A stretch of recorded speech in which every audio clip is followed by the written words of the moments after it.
हाल ही में एक स्टडी की गई जिसमें पाया गया कि दिल्ली से मेढक की जो सबसे छोटी प्रजाति है वो गायब हो रही है। इसकी क्या वजह है, इसके क्या मायने हैं, आम लोगों पर इसका क्या असर पड़ेगा, ये जानने के लिए हम उसी जगह पहुंचे हैं जहां पे ये स्टडी की गई। और हमारे साथ हैं दिल्ली यूनिवर्सिटी के प्रोफेसर जो हमें बताएंगे कि इस रिसर्च में क्या निकल के सामने आया और आम लोगों पर इसका क्या असर पड़ेगा।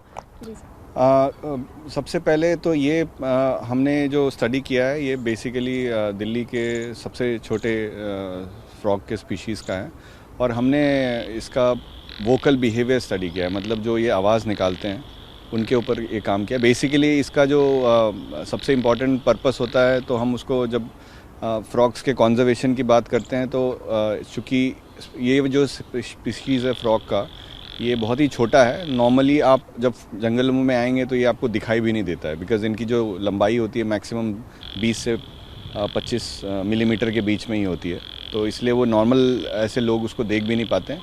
बट इसकी आवाज़ बहुत ही पावरफुल होती है और ये मानसून के टाइम पे जब बारिश होती है तो बाहर निकलते हैं और छोटे छोटे गड्ढों के अंदर से आवाज़ निकालते हैं। उसकी वजह से हमें पता चलता है कि ये यहाँ पे है। अभी क्या है, लोगों को इसके बारे में बिल्कुल भी पता नहीं है कि हमारे बीच में ऐसी स्पीशीज़ भी है और दिल्ली के कई इलाके से ये स्पीशीज़ ऑलरेडी दिखाई नहीं देती है। और जो फ्रॉग्स हैं वो बेसिकली हम बोलते हैं वाटर क्वालिटी इंडिकेटर्स, मतलब अगर वो हैं किसी इकोसिस्टम में तो हम ये मानते हैं कि वहाँ का पानी का क्वालिटी अभी भी रिलेटिवली बेहतर है बाकी जगहों से। तो अगर किसी इकोसिस्टम में फ्रॉग पाया जाता है तो हम उसको बेहतर मानते हैं, क्योंकि फ्रॉग का जो स्किन होता है वो सेमी परमिएबल होता है और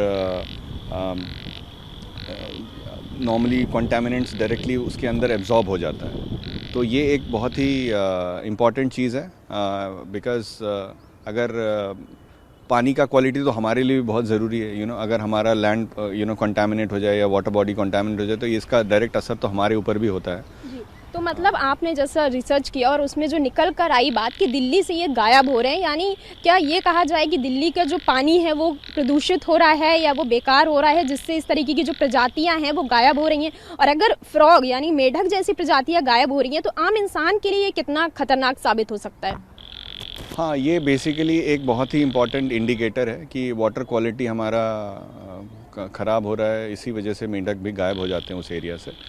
और अगर जैसे यहाँ पे ये है अभी, इसका मतलब है कि यहाँ पे अभी भी पानी का क्वालिटी रिलेटिवली बेहतर है, क्योंकि जो सबसे छोटे मेंढक होते हैं वो सबसे ज़्यादा सेंसिटिव होते हैं।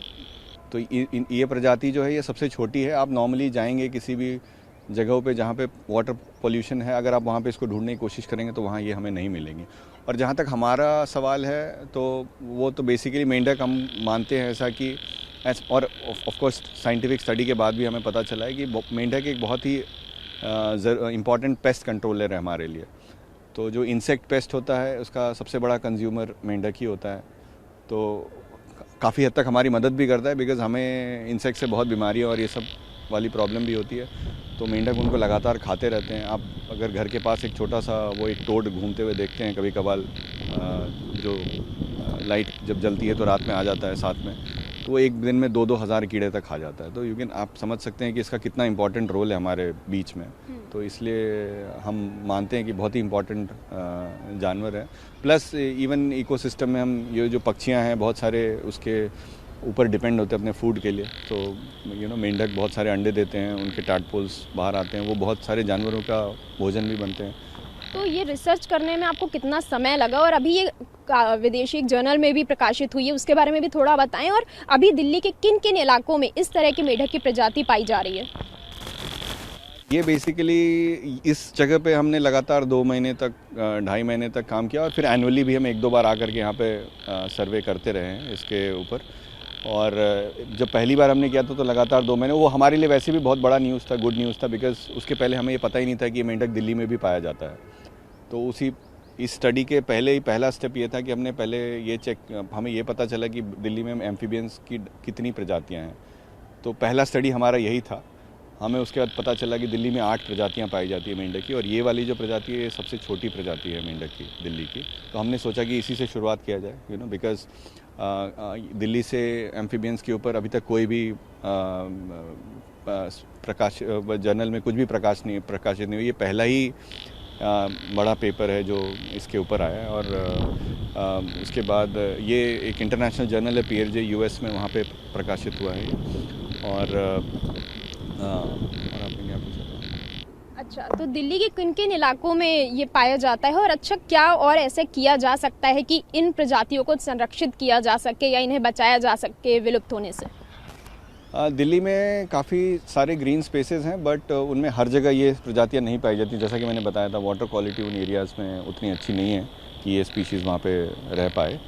बट अगर एग्जांपल के तौर पे वो असोला भट्टी वाइल्ड लाइफ सेंचुरी है, वहाँ पे भी आप इसको देख सकते हैं। उसके बाद जो एजुकेशनल कैंपसेस हैं JNU या IGNOU, क्योंकि उसके अंदर काफ़ी छोटे छोटे वाटर बॉडीज़ हैं, तो इसको एक कुछ बड़ा एरिया नहीं चाहिए। इस फ्रॉग के लिए बहुत इंपॉर्टेंट है कि एक छोटा सा वाटर बॉडी होना चाहिए, आसपास थोड़ी झाड़ियाँ और जंगल होनी चाहिए, उतना काफ़ी है। हम अगर वो ठीक से रहने देंगे, कुछ वाटर बॉडीज़ मेंटेन करेंगे, तो ये वहाँ पे ये रह सकते हैं आराम से, जैसा कि यहाँ पे रहते हैं इस एरिया में। तो और पानी का क्वालिटी अभी उतना बुरा नहीं हुआ है, तो इसलिए यहाँ पे अभी भी दिख जाते हैं। तो आई थिंक और तो सुना आपने कि मेढक की जो प्रजाति है उनका तेजी से गायब होना प्रकृति के संतुलन को बिगाड़ रहा है, और इसका बहुत बड़ा कारण प्रदूषित पानी भी है। इस वक्त जहां हम खड़े हैं आप देख सकते हैं, ये तालाब है जहां मानसून के समय में इसकी रिसर्च पूरी की गई और 6 साल से इस पर रिसर्च हो रही थी, और यही निकलकर सामने आया कि दिल्ली के बहुत कम ही इलाके हैं जहाँ पे इस तरह की प्रजाति पाई जा रही है। और साफ तौर पर यह कहा जा सकता है कि जो पानी है वो प्रदूषित हो रहा है, जो कि आम जो लोग हैं उनके लिए भी ये काफ़ी हानिकारक साबित हो सकता है। वीडियो जर्नलिस्ट मस्तान के साथ शालू अवस्थी, TV9 दिल्ली NCR।